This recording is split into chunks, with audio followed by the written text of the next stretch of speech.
Welcome to my channel science tutorials. आज की इस वीडियो में हम बात करेंगे जो कि बायोटेक्नोलॉजी की 5th वीडियो है। इसमें हम बात करेंगे जिस चीज़ की उसके पहले हमें पता होना चाहिए, जो थोड़ा सा पहले लास्ट वीडियो में मैंने बताया था। डिटेल में जानने के लिए आप मेरी लास्ट वीडियो देख सकते हैं, वरना यहाँ पे मैं थोड़ी सी समरी उसकी बता रही हूँ कि क्या है। देखो क्या करा गया था, फॉरेन डीएनए जो था वो ले करके PBR 322 में डाल दिया गया। सिंपली समझने वाली बात है, जो PBR 322 था उसमें लाइगेट कराया फॉरेन डीएनए। ठीक, अब फॉरेन डीएनए कहाँ पे लाइगेट कराया? जैसे कि हम लोग ने BAM H1 साइड पे लाइगेट कराया। BAM is a restriction enzyme. BAM H1 side पे जो कि कोड कर रही थी टेट्रा साइक्लिन रेजिस्टेंस। ठीक, इस साइड पे कोड कराया। तो यहाँ पे आकर के जैसे इस तरह का PBR का स्ट्रक्चर था, यहाँ पे टेट्रासाइक्लिन रेजिस्टेंस जो कि BAM H1 लगा हुआ था, यहाँ पे हम लोग ने दूसरा लाइगेट करा दिया डीएनए। तो यहाँ पे ये BAM H1 वाली साइड हट गई। तो अब ये जो PBR 322 है या जो वेक्टर है, प्लाज्मिड है हमारा, उसमें इसके अगेंस्ट रेजिस्टेंस भी खत्म हो गया, क्योंकि वो पार्ट ही हट गया। टेट्रासाइक्लिन के अगेंस्ट रेजिस्टेंस ही खत्म हो गया अब इस पूरे का। लेकिन फिर भी यहाँ पे एक एम्पीसिलिन होगा। जैसे इसका इस तरह से डायग्राम था ना PBR 322 का, इस तरह से डायग्राम था। यहाँ पे एक तरफ, एक मिनट,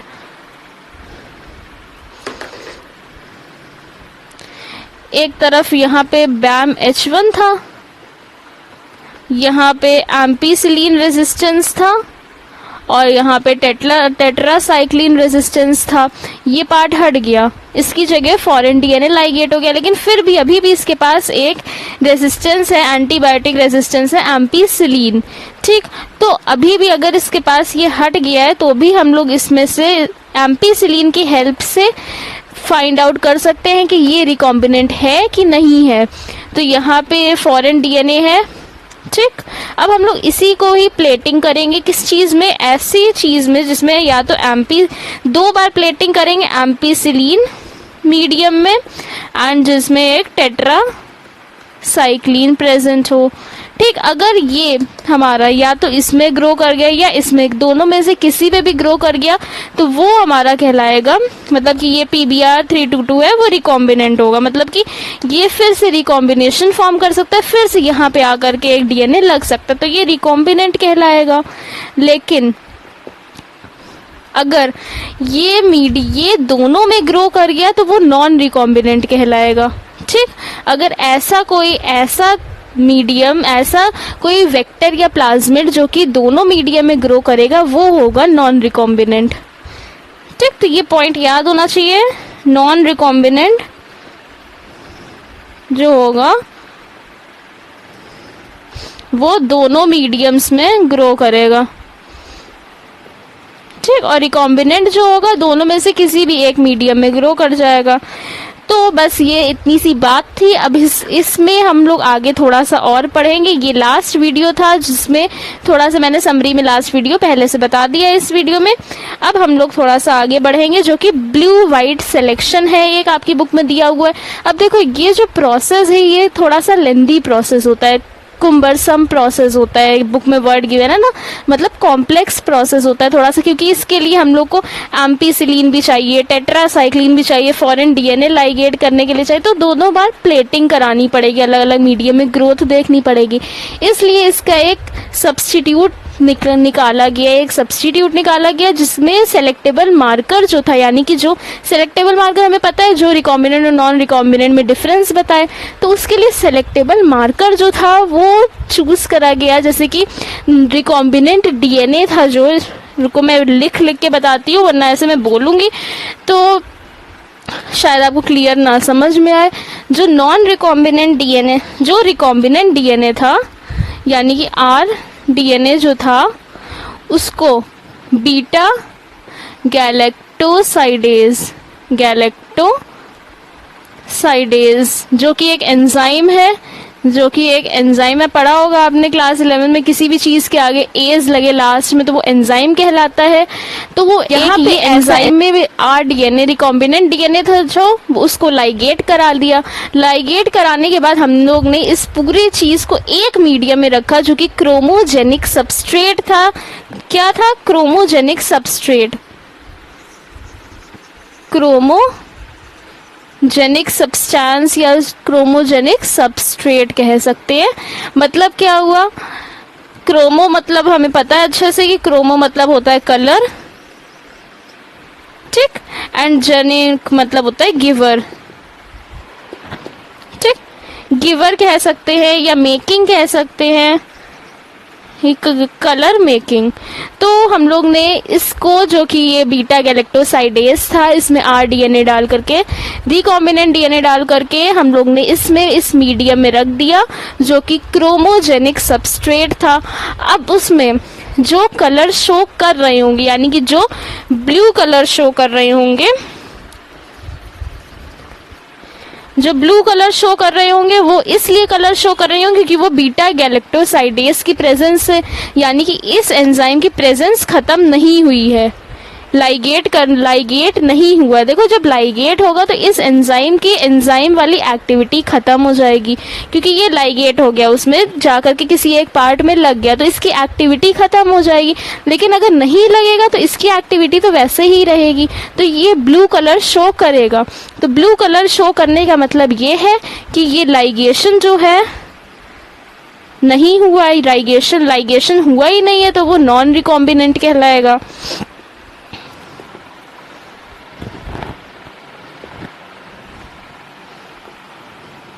ठीक, अगर ये वाइट कलर या कलरलेस है, यानी कि एंजाइम की एक्टिविटी जो है, एंजाइम के फीचर्स है वो खत्म हो गए, यानी कि ये इसमें लाइगेट हो गया है, तो वो वाइट कलर दिखाएगा, यानी कि लाइगेशन जो था वो हो गया है।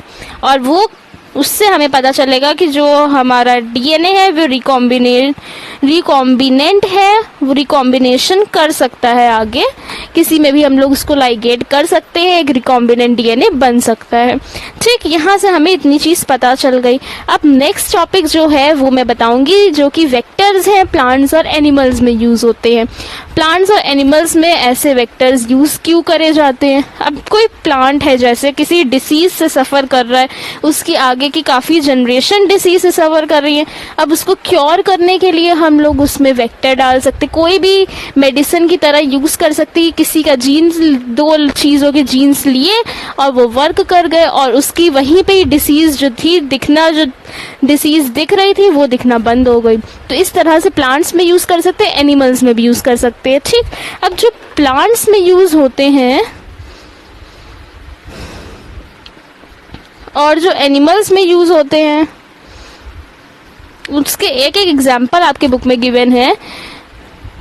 प्लांट्स में दिया हुआ है पैथोजेनिक बैक्टीरिया है, ये प्लांट के अंदर जाता है, यानी कि प्लांट की स्टेम के अंदर, या प्लांट की पैथोजेनिक डिसीज कॉजिंग बैक्टीरिया हुआ, इजीली समझ में आ रहा है।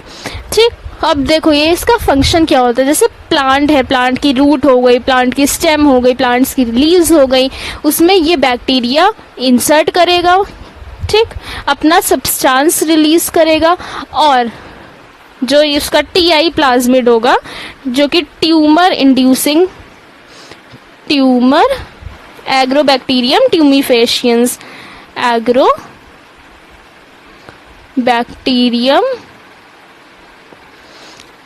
Tumefaciens, FACIENS। ठीक, एनिमल्स में क्या दिया हुआ है आपका? रेट्रोवायरस दिया हुआ है, रेट्रोवायरस। ठीक, अब एग्रोबैक्टीरियम ट्यूमीफेशियन के बारे में पहले हम लोग बात कर लेते हैं। एनिमल का प्रॉपर्टी, फिर उस एनिमल की प्रॉपर्टी इजीली समझ में आ जाएगी क्योंकि बिल्कुल सेम ही फंक्शन होगा। तो एग्रोबैक्टीरियम ट्यूमीफेशियन क्या है? देखो, ये एक पैथोजेनिक बैक्टीरिया है। पैथोजेनिक बैक्टीरिया यानी कि ऐसा बैक्टीरिया जो कि डिसीज कॉज करे, किसमें? प्लांट्स में। ठीक, तो ये एक ऐसा बैक्टीरिया है जो कि डिसीज कॉज करे। मैं लिख देती हूँ, ट्यूमर इंड्यूसिंग ये pathogenic bacteria of several dicot plants था, डाइकॉट प्लांट्स। ठीक, अब ये ट्यूमर इंड्यूसिंग था, यानी कि ये अपना जो प्लाज्मिड था, टीआई प्लाज्मिड था, ट्यूमर इंड्यूसिंग प्लाज्मिड जो था वो बैक्टीरिया के अंदर इंजेक्ट करता था, बैक्टीरिया में नहीं, प्लांट में इंजेक्ट करता था। प्लांट में इसका टीआई प्लाज्मिड जाता था और फिर होता क्या था, प्लांट में ट्यूमर सेल्स बन जाते थे, ट्यूमर सेल्स बन जाते थे। उसके हेल्प से ये जो एग्रोबैक्टीरियम ट्यूमीफेशियन था वो उस ट्यूमर से अपना फूड लेता है और उसको अपने लिए यूज करता है, ऐसे ट्यूमर सेल्स बनाता है। ट्यूमर सेल्स हमें पता है जो कि बहुत ज़्यादा ग्रोथ, बहुत ज़्यादा जल्दी जल्दी डिवाइड हो और एक बल्क जैसा स्ट्रक्चर बन जाए। ठीक, वैसे सेल्स बनाता है, ऐसा डायरेक्ट करता है कि प्लांट वैसे सेल्स बनाने लग जाता है और वैसे सेल्स ये अपने लिए यूज करता है फूड की तरह या किसी भी चीज की तरह। तो ये थी इसकी हार्मफुल एक्टिविटी। अब इस हार्मफुल एक्टिविटी को यूजफुल एक्टिविटी में कन्वर्ट करने के लिए वहां पे गया बायोटेक। ठीक, हार्मफुल एक्टिविटी को यूजफुल करने के लिए, यानी कि इसका जो ये नेगेटिव इम्पैक्ट था, इसकी वजह से प्लांट्स तो जो थे वो इन्फेक्ट हो रहे थे। अब उसको क्या किया गया, एग्रोबैक्टीरियम ट्यूमीफेशियन में रिकॉम्बिनेंट डीएनए फॉर्म किया गया और जीन ऑफ आर इंटरेस्ट, यानी कि जो जीन हमारा मन था वो प्लांट के अंदर डाला गया और फिर प्लांट से डिसीज भी खत्म हो गई। अब देखो, सिंपली समझो, जो एग्रोबैक्टीरियम ट्यूमीफेशियंस थे, ट्यूमीफेशियन,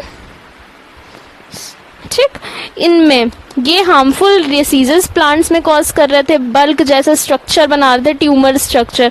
ठीक, अपने टीआई प्लाज्मिड को उनमें डाल करके अब करा क्या गया, इनमें डाल दिया कोई जीन ऑफ आर इंटरेस्ट, यानी कि जो जीन हमें प्लांट में कराना था वो डाल दिया, मतलब कि जो जीन हमें चाहिए था अपने यूज के लिए वो प्लांट में डाल दिया। अब ये ट्यूमर इंड्यूसिंग था तो इससे बहुत सारे सेल्स बन रहे थे, तो इसको जीन ऑफ इंटरेस्ट हम लोग ने जो इसमें इसके प्लाज्मिड से लिंक करा दिया, लाइगेट करा दिया, तो ये उसी टाइप के सेल्स प्लांट से मिलने लगे हमें। जो बल्क फॉर्म हो रहा था, जो प्लांट के लिए हार्मफुल हो रहा था, उसमें हम लोग ने टीआई प्लाज्मिड से लिंक करा दिया अपने मनपसंद का, अपना जो जीन हमारे लिए यूज होता है वो लिंक करा दिया।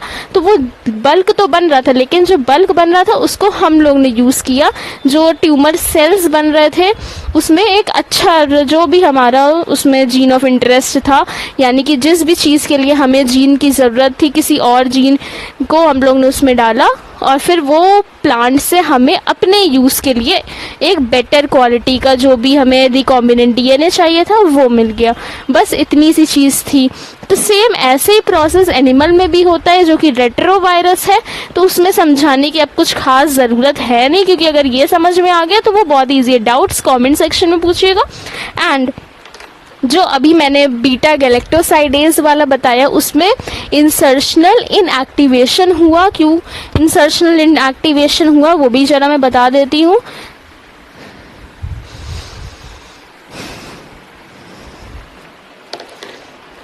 इंसर्शनल इनएक्टिवेशन क्या होता है, इंसर्शनल इनएक्टिवेशन, देखो बीटा गैलेक्टोसाइडेज में हम लोग ने रिकॉम्बिनेंट डीएनए ऐड कर दिया, तो ये जिसके रिकॉम्बिनेंट फॉर्म था वो वाइट कलर का था, वाइट कलर का था, यानी कि एंजाइम की एक्टिविटी खत्म हो रही थी, लूज हो रही थी, वो एंजाइम का फंक्शन खत्म हो रहा था यहाँ से।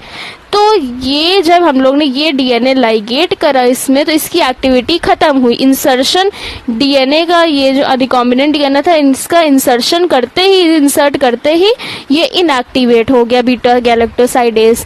तो ये चीज़ कहलाती है इंसर्शनल इनएक्टिवेशन। बस इतनी सी चीज़ बात कर लेते हैं और सारी ऐसी टेक्निक्स की जिसकी हेल्प से हम लोग जो रिकॉम्बिनेंट डीएनए है वो इंजेक्ट करा सकते हैं बैक्टीरिया में मल्टीप्लिकेशन के लिए, वो इंजेक्ट कराने के लिए। ठीक, उन टेक्निक्स की बात करते हैं। मोर टेक्निक्स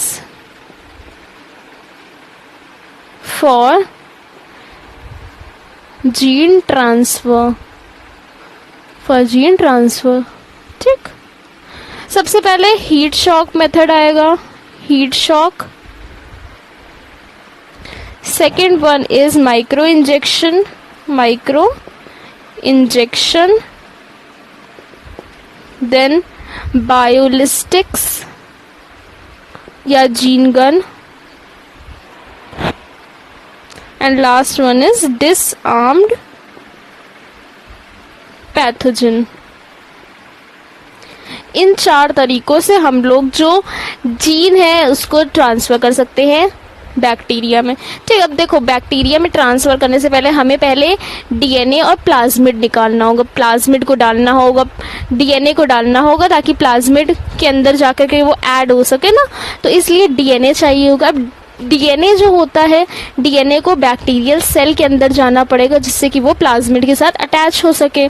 तो अब बैक्टीरिया जो है, बैक्टीरिया के अंदर डीएनए डालने से पहले, यानी कि देखो प्लाज्मिड जो है बैक्टीरिया का, उसमें डीएनए को लाइगेट कराएंगे। तो डीएनए को लाइगेट करने के लिए बैक्टीरियल वॉल के अंदर, बैक्टीरियल मेम्ब्रेन जो है उसके अंदर जाना पड़ेगा।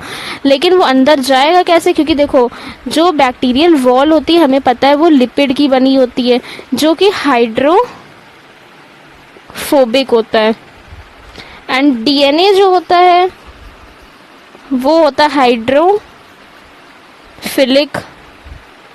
ठीक, अब इसके अंदर डीएनए को बैक्टीरियल वॉल के अंदर, बैक्टीरियल मेम्ब्रेन के अंदर डालने के लिए हम लोग क्या करेंगे, ये जो पूरा है इसको, ये बैक्टीरिया को, उसको कैल्शियम आयन से, डाईवेलेंट कैटायन से हम लोग इसको ट्रीट करते हैं। जो डाईवेलेंट कैटायन होता है उसमें डाल देते हैं बैक्टीरिया को। डाईवेलेंट कैटायन कौन सा? Calcium ion. हमें पता है इसकी वैलेंसिटी होती है कैल्शियम आयन को। ठीक, कैल्शियम आयन की वजह से इसमें, इसकी मेम्ब्रेन में थोड़े से पोर्स बनने लग जाते हैं जिसकी हेल्प से जो डीएनए होता है वो अंदर चला जाता है इसके और प्लाज्मिड के साथ लिंक हो जाता है। तो इसके लिए प्लाज्मिड में तो चला गया, अब हम लोग इसको आगे इन सारे प्रोसेस की हेल्प से प्रोसेस आगे बढ़ाएंगे। ठीक, हीट शॉक मेथड में क्या होता है, देखो सबसे पहले जो बैक्टीरिया होता है हीट शॉक मेथड में, डीएनए को देखो फोर्सफुली रिकॉम्बिनेंट डीएनए को बैक्टीरिया में डाला जाता है। ठीक, उसके लिए ये सारे प्रोसेस होते हैं। रिकॉम्बिनेंट डीएनए यानी कि रिकॉम्बिनेंट हो गया है प्लाज्मिड और वो लिंक हो गए, लाइगेट हो गए प्लाज्मिड और डीएनए, अब उनको बैक्टीरिया में डालना है मल्टीप्लाई करने के लिए। तो हीट शॉक मेथड होगा, कैसे होगा, हम लोग बैक्टीरिया जो होगा उसको सबसे पहले कूल करेंगे, उसको ऐसे मीडियम में डालेंगे जो कि कूल होगा। फिर उसके बाद उसको जो रिकॉम्बिनेंट डीएनए था उसको आइस में डालेंगे, फिर उसके बाद 42 डिग्री में सेल्सियस में ट्रीट करेंगे सडनली, फिर देन अगेन उसके बाद उसको हीट करेंगे। तो ये हीट शॉक मेथड में आता है। ठीक, माइक्रो इंजेक्शन में डायरेक्ट जो सेल होगा उसके न्यूक्लियस में इंजेक्ट कर देंगे। और बायोलिटिक्स या जीन गन जो होता है, इसमें सेल्स जो होते हैं उनको बीट करा जाता है, बॉम्बार्ड करा जाता है टंगस्टन या गोल्ड से, उनके छोटे छोटे पार्टिकल से जो कि डीएनए जिनके ऊपर सराउंडेड होता है। यानी कि टंगस्टन या गोल्ड के जो पार्टिकल्स होते हैं, माइक्रो पार्टिकल्स, बहुत छोटे पार्टिकल्स होते हैं, उन पे होता है डीएनए का लेयर होता है, उनसे बीट करा जाता है बायोलिस्टिक्स में और या जीन गन में, और फिर उनको ट्रीट करा जाता है जिससे कि डीएनए जो होता है वो डायरेक्ट अंदर हो जाता है बैक्टीरियल सेल के। ठीक, अब डिसआर्म्ड पैथोजन क्या होता है? पैथोजन हमें पता है कि जो डिसीज कॉजिंग होता है वो पैथोजन कहलाता है, डिसीज कॉजिंग ऑर्गेनिजम्स या बैक्टीरियाज। ठीक, डिसआर्म्ड मतलब इसकी पैथोजेनिसिटी जो थी उसको हटा देना, ख़त्म कर देना, तो पैथोजन एक्टिविटीज़ की ख़त्म कर देना। पैथोजेनिक रहेगा ही नहीं तो वो कुछ हार्म नहीं कर पाएगा, लेकिन वो जो चीज़ हमें, जो जीन्स हैं, जो हमारा रिकॉम्बिनेंट डीएनए है उसको ट्रांसफ़र ज़रूर कर देगा। ठीक, तो पैथोजन जो होगा हमारा, पैथोजेनिक एक्टिविटी तो इसकी ख़त्म हो गई, लेकिन उसमें जो हम लोग को जीन ऑफ आर इंटरेस्ट है वो इंजेक्ट करा करके डायरेक्ट हम लोग बैक्टीरिया में डाल देंगे मल्टीप्लिकेशन के लिए। तो ये सारे थे प्रोसेस जो कि रिकॉम्बिनेंट डीएनए को बैक्टीरिया में इंजेक्ट कराने के थे। अब आगे की नेक्स्ट वीडियो में नेक्स्ट चैनल पे पोस्ट करूंगी, तब तक hit like to this video. अगर आपको वीडियो हेल्पफुल लगा हो तो प्लीज़ सपोर्ट करिए मेरे चैनल को, सब्सक्राइब करिए, बेल आइकन पे प्रेस करिए and share my videos to your friends and to your dear ones. Bye bye.